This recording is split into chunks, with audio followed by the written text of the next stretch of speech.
तो इसमें आप सभी लोग समझ गए होंगे कि ये होते हैं इम्परेटिव सेंटेंस। इसके इसमें ऑर्डर, रिक्वेस्ट, एडवाइस मैंने बता दिया था प्रीवियस वीडियो में। इसके बाद हमारा सेंटेंस होता है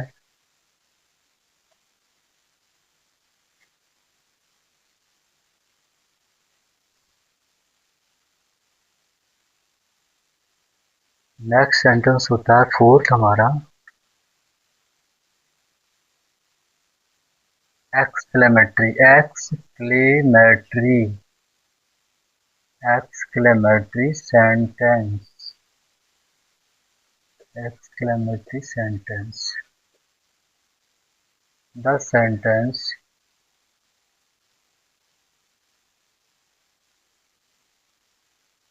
sentence that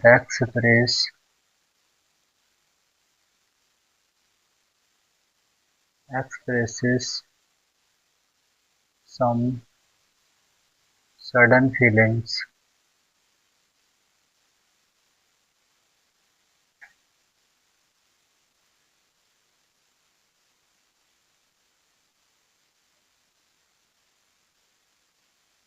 like as sudden feelings. The sentence that express some sudden feelings as sorrow,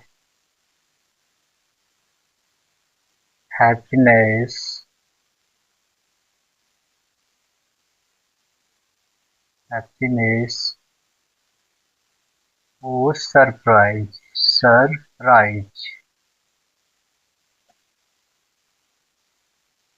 ऐसे सेंटेंस जिसमें जो कुछ अचानक उठने वाली भावनाओं को प्रकट करती हूँ, उस तरह के सेंटेंस एक्सक्लेमेटरी सेंटेंस होते हैं।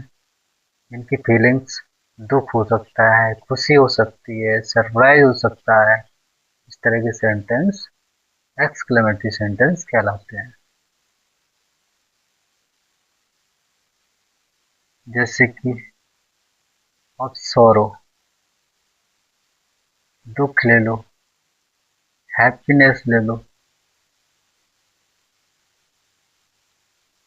सरप्राइज देखो।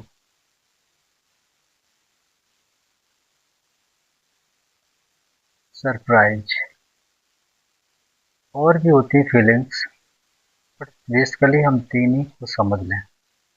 और भी फीलिंग्स होती हैं, डेफिनेशन को समझने के लिए तीन ही काफ़ी है।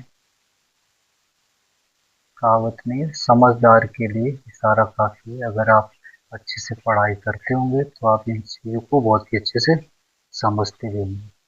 सौर दुख, अलास, कहीं कहीं ऐसे सेंटेंस में लिखा देखा होगा आपने, अलास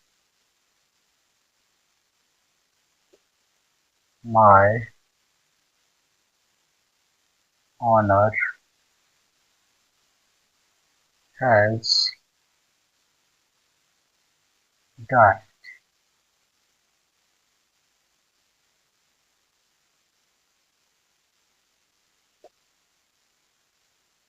अलास में ही सारा एक्सप्रेशन है। जो भी फीलिंग्स जाहिर हो रही है वो अलास में है, इसलिए यहाँ पर एक्सक्लेमेशन मार्क लगेगा। और ये जो सेंटेंस है ये बिल्कुल अफर्मेटिव, इसके पीछे एक्सक्लेमेशन मार्क नहीं लगेगा। हैप्पीनेस, कहते हैं वाह, this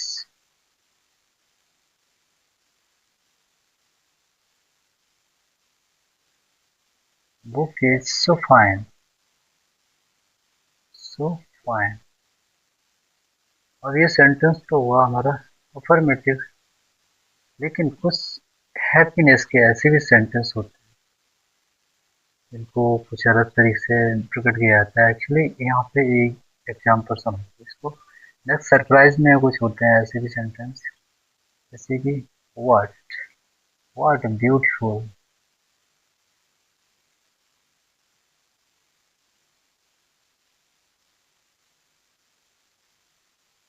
this, what beautiful this, flower is, flower is. अब इस सेंटेंस में देखिए, इस सेंटेंस में पूरा सेंटेंस नहीं आ रहा है, पूरा एक्सप्रेशन सरप्राइजिंग का। लेकिन इसमें जो सरप्राइजिंग वर्ड है वो है व्हाट ब्यूटीफुल दिस फ्लावर। यानी कि इस पूरे सेंटेंस में जो सब्जेक्ट का पार्ट है वो पूरा यहाँ से लेकर यहाँ तक का है।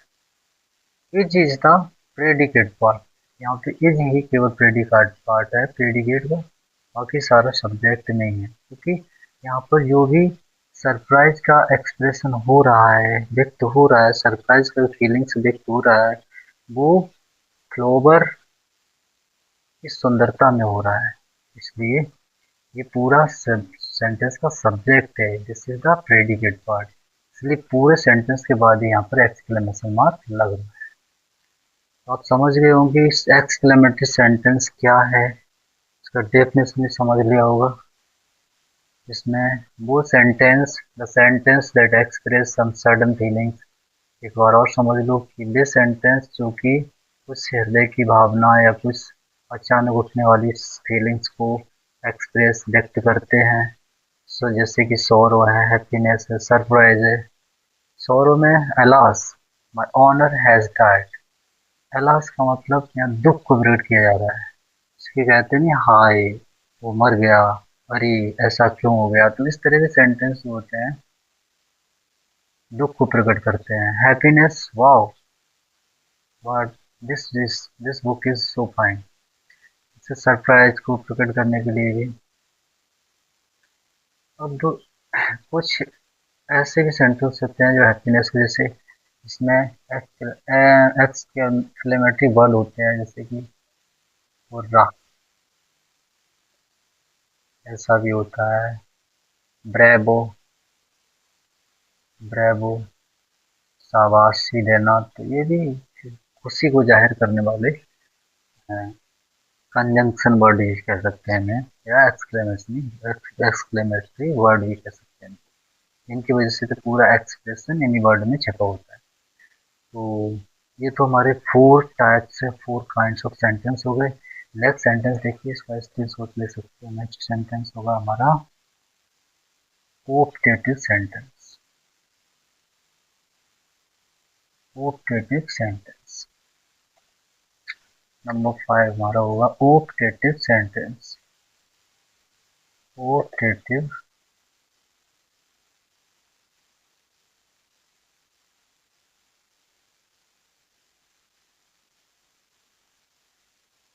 Optative sentence. ऑप्टेटिव सेंटेंस क्या होता है? The sentence that expresses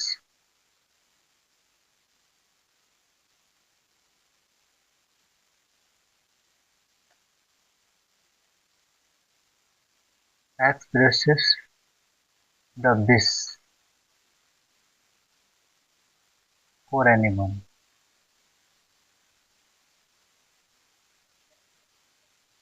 for anyone is called operative sentence.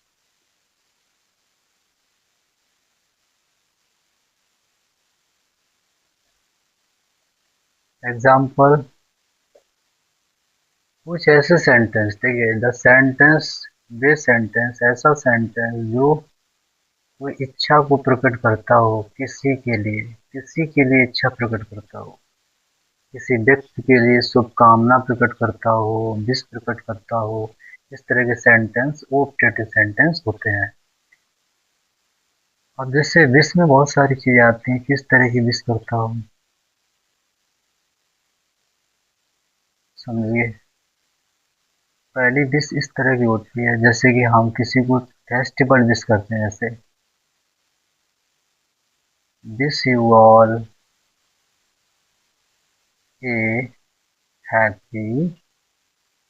अब ये हैप्पी के बाद हम कोई फेस्टिवल का नाम ले दें, जैसे happy Diwali.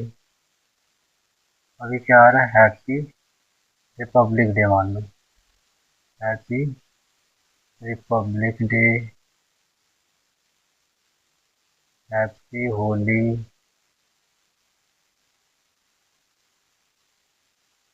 Happy holiday, Holi, Diwali, any festival etc। तो इस तरह की हम विश करते हैं लोगों के लिए कि आप सभी को हैप्पी रिपब्लिक डे। तो यहाँ पर ये विश सीधा सा आ रहा है। इस तरह भी ये भी एक सेंटेंस ही है जिसमें हम अपनी बात को कहते हैं। कथन ही सेंटेंस है, कहना ही सेंटेंस है, कही गई बात को ही सेंटेंस कहा जाता है। अब वो किस तरह से कहा जाता है उसके रूप में पढ़ा रहा हूँ। यही टाइप्स ऑफ सेंटेंस, यही काइंड ऑफ सेंटेंस हो जाता है। विश यू ऑल, ये तो happy Diwali, happy Holi, anything, any festival को विश करते हैं ऐसे। दूसरी चीज होती है हम किसी को शुभकामना देते हैं, यही शुभकामना ये है। दूसरी चीज जैसे कि एक होता है sentence, good that I were,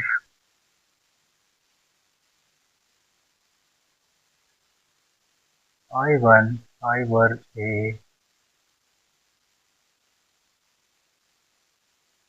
king of, I were a king of this country.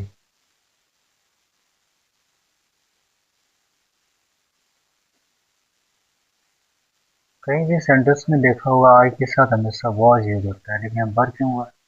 जब भी हम विश को प्रकट करते हैं किसी सेंटेंस में किसी के लिए, अपने लिए, तो वहाँ पर गुड दैट का प्रयोग होता है। काश, जिसका हिंदी होता है काश, काश मैं एक इस देश का राजा होता, काश मैं इस देश का राजा होता। तो गुड दैट का मतलब होता है काश, तो अपने लिए एक इच्छा प्रकट करने के लिए हम यूज करते हैं। यही जरूरी नहीं, जब भी हम काश का सेंटेंस की इच्छा को प्रकट करने वाला होता है तो सेंटेंस के जितने सब्जेक्ट होते हैं उन सब के लिए हम वर का यूज करते हैं। ये चीजें हम आगे और जो भी सेंटेंस पढ़ाएंगे तो उसमें ये सारी चीजें बताएंगे। तो इच्छा सूचक सेंटेंस इसमें नेक्स्ट आता है हमारा, जैसे कि कहते हैं मे या मे गॉड। कुछ ऐसे भी सेंटेंस होते हैं मे या मे गॉड से स्टार्ट होते हैं, जैसे may God bless you, bless you, या मे यू ब्लेस, या फिर मे गॉड ब्लेस यू, ऐसे सेंटेंस होते हैं। तो सेंटेंस ऐसे होते हैं जैसे may you live long, may you live long, ये आशा या इच्छा करते हैं। आशा है कि आपको ईश्वर वरदान दे, आशा है आपको ईश्वर वरदान दे, आशा है आप बहुत लंबे समय तक जिए। तो इस तरह के सेंटेंस भी हम में भी एक इच्छा ही जाहिर की जा रही है, किसी के लिए शुभकामना प्रकट की जा रही है। तो ये भी एक विश हो गई, ये भी एक इच्छा हो गई, ये भी एक विल हो गई। नेक्स्ट, हमारी समझ से इतना ही ऑब्जेक्टिव सेंटेंस में रहता है, और कुछ भी होगी वो आगे डिटेल में मैं और भी बताऊंगा। अभी तक के लिए इतना ही। तो हमारे पूरे 5 काइंड्स ऑफ सेंटेंस हो गए, आपने समझ लिए होंगे। इनको बार बार रिपीट करके आप वीडियो को अच्छे से देखिए, कहीं स्किप स्किप ना कीजिए, ताकि आपको सारे कॉन्सेप्ट की समझ आए, ताकि हर चीज़ को आप अच्छे से समझ सको, क्योंकि ये सारी चीज़ें क्लास 1 से लेकर 12 तक में काम आने वाली चीज़ें हैं, किसी भी एग्ज़ाम में पूछे जाने वाली चीज़ें हैं। अभी तो ये स्टार्टिंग है, थोड़ा और आगे बढ़ेंगे ना तो वो सारी चीज़ें आपको समझ आएंगी कि हाँ ये एग्ज़ाम के काबिल है। ठीक है, आज की वीडियो में इतना ही। मिलते हैं नए वीडियो के साथ, नए टॉपिक के साथ। तब तक के लिए नमस्कार, धन्यवाद।